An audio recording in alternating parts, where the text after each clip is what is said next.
Vamos a explicar lo que son los triángulos y cuál es su clasificación según distintos criterios, ¿de acuerdo? Bueno, lo primero que tenemos que decir es que un triángulo es el polígono básico. El polígono elemental está integrado por tres vértices, tal que así, tres vértices,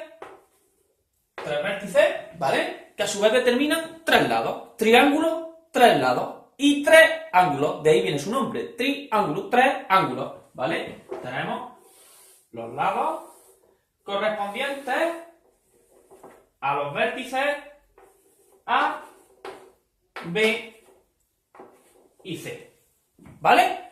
Bueno, siempre los vértices se van a escribir con letras mayúsculas, como veis aquí, ¿vale? Y los lados opuestos al vértice van a ser escritos con letras minúsculas. Por ejemplo, este es el vértice A, así que este va a ser el lado A. Este es el vértice C, así que este lado va a ser el lado C minúscula. Y este, que es el vértice B, y este es su lado opuesto, va a ser B minúscula. Con sus respectivos ángulos, que pueden escribirse bien con letras griegas, como hemos visto en otros vídeos, o bien con la letra mayúscula y un gorro encima. A gorro, B gorro y C gorro. ¿Vale? Y eso es un triángulo. Y no tiene mayor misterio. ¿Bien? Bueno, y ahora vamos a ver su clasificación según distintos criterios. Por un lado, los triángulos se pueden clasificar, aquí lo vamos a escribir, ¿vale? Según cómo son sus lados, según sus lados. ¿Cómo pueden ser? Pues de tres maneras diferentes. Pueden ser equiláteros. ¿Qué significa un triángulo equilátero? Pues significa que sus tres lados son iguales y también sus ángulos interiores. Los tres son iguales. Por lo tanto, si los tres son iguales y recordamos que los triángulos de un triángulo miden 180 grados, cada uno de ellos debe medir 60 grados. ¿Vale? Entonces, un triángulo equilátero vendría así, con sus tres lados iguales y sus tres ángulos interiores iguales. Además, midiendo 60 grados cada uno, 60 grados. Eso es un triángulo equilátero. Bueno, luego tenemos un triángulo isósceles, que también nos ha salido ya en este curso, isósceles, que es aquel que tiene dos lados iguales, dos ángulos iguales y uno desigual. Por ejemplo, esto es un triángulo isósceles. Esto sería un triángulo isósceles. ¿Vale? Estos dos lados son iguales y este sería el tercer lado desigual. Y finalmente tenemos un triángulo ¿qué? Un triángulo escaleno,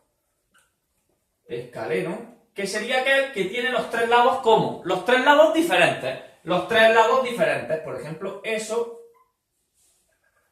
sería un triángulo escaleno. Ninguno de los tres lados va a coincidir. Escaleno con los tres lados diferentes. Bueno, eso según sus lados. Ahora, también se pueden clasificar según su ángulo. Según sus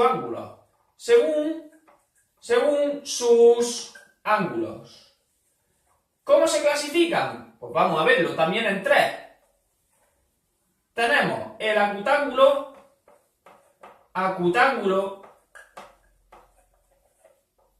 que es un triángulo donde todos los ángulos interiores son como agudos. Por ejemplo, un dibujo de un triángulo acutángulo, pues este de aquí. Los tres ángulos que veis son como agudos. Todos agudos. ¿Vale? Eso es un acutángulo. Luego tenemos un triángulo rectángulo. Un triángulo rectángulo, que es aquel en el que va a aparecer un ángulo como un ángulo recto, un ángulo de 90 grados, que además se dibuja, como ya lo sabemos, en vez de con un arquito, con un cuadrado, un ángulo recto. Ese ángulo va a ser recto. Ángulo recto. Y finalmente, tenemos ¿qué? Tenemos el obtusángulo. ¿Qué es un obtusángulo? Pues un obtusángulo va a ser un triángulo que va a tener un ángulo, uno y solo uno, que va a ser ¿qué? Obtuso. Ángulo obtuso.